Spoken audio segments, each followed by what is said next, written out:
Merci beaucoup, Madame la Présidente. Alors, chers collègues, il y a quelques semaines, des élections législatives ont lieu au Liban. C'était le 15 mai 2022 et force est de constater que peu de changements ont été observés dans les rapports de force politique au Liban.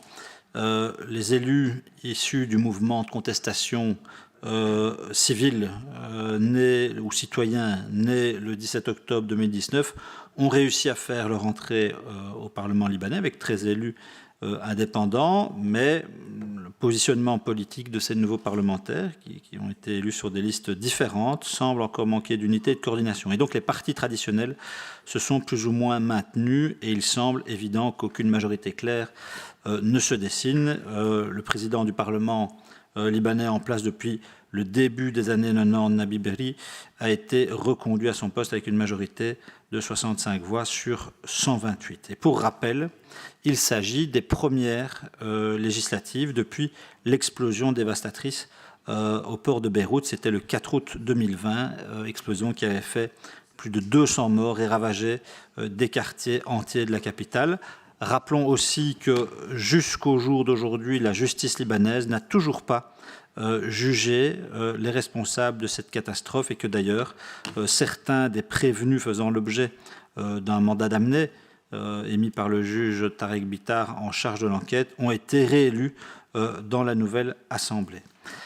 Alors ces élections se sont tenues dans un contexte dans lequel le Liban est englué depuis 2019 dans une crise socio-économique qui est classée par la Banque mondiale comme la pire au monde depuis 1850, causée par des décennies de mauvaise gestion, de corruption et d'une mainmise d'une caste politico-financière qui s'est enrichie sur le dos du peuple libanais et de ses déposants pendant des décennies. En effet, le Liban a fait de la corruption un système que d'ailleurs Emmanuel Macron ou encore le secrétaire général des Nations Unies, Antonio Guterres, n'ont pas hésité à qualifier de Ponzi scheme à grande échelle.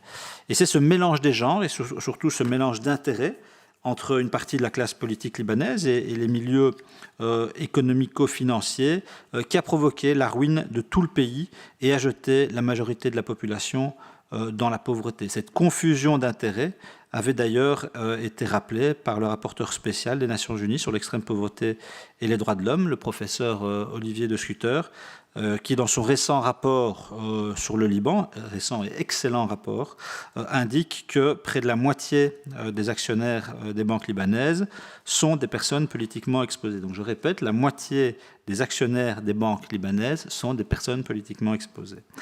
En près de 2 ans, la monnaie nationale a perdu 90% de sa valeur sur le marché noir et le taux de change a presque triplé.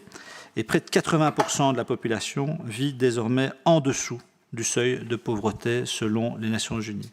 Alors les architectes de ce système de corruption, eux, ils sont toujours en place aujourd'hui, malgré la révolte du peuple libanais, malgré l'explosion du port de Beyrouth, malgré tout. Ce sont d'ailleurs ces mêmes architectes qui aujourd'hui négocient avec le FMI l'aide dont le Liban a tant besoin. Les architectes de ce système continuent de sévir parce qu'ils sont protégés par des gouvernements qui ont intérêt politique à les protéger, mais qui dans d'autres lieux et en d'autres circonstances affichent pourtant leur ambition contre la corruption. Alors, les dernières semaines ont à nouveau été riches en rebondissements en ce qui concerne les enquêtes en cours en matière de criminalité financière visant certains hauts responsables libanais et concernés au premier chef le gouverneur de la Banque centrale du Liban, Riyad Salameh, comme souvent au centre de l'attention. Au Liban, ce gouverneur de la Banque centrale a été inculpé le 21 mars dernier pour enrichissement illicite. Ça, c'est au Liban. À l'étranger, Eurojust a annoncé le 28 mars que la France, l'Allemagne et le Luxembourg avaient saisi l'équivalent de 120 millions d'euros d'avoirs dans le cadre d'une enquête portant sur 5 individus suspectés d'avoir détourné des fonds publics au Liban. Et si l'Agence européenne de coopération judiciaire ne dévoile pas l'identité de ces 5 personnes, plusieurs titres de presse s'en sont chargés, suspectant principalement Riyad Salameh, donc gouverneur de la Banque centrale, et certains de ses proches.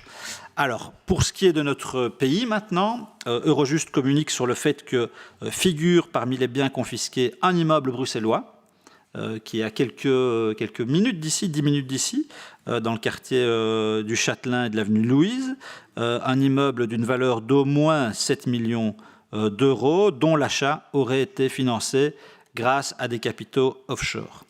La Libre révélait dernièrement aussi qu'une enquête menée par la cellule de traitement des informations financières avait constaté, et je cite la Libre, des indices sérieux de blanchiment de capitaux provenant de la corruption et ou du détournement par une personne exerçant une fonction publique.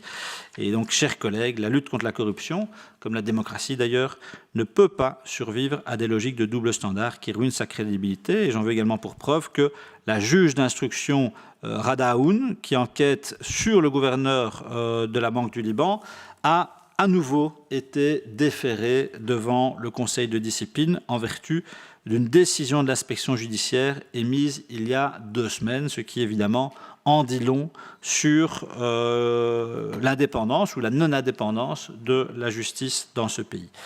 Alors, par ailleurs, le Liban ne se soumet pas non plus aux demandes de coopération judiciaire européenne. Plusieurs médias avaient rapporté les interventions judiciaires et politiques, dont notamment celle du Premier ministre actuel, Najib Mikati, pour stopper l'enquête du juge Jean Tanous dans le cadre de ces demandes d'entraide judiciaire européenne.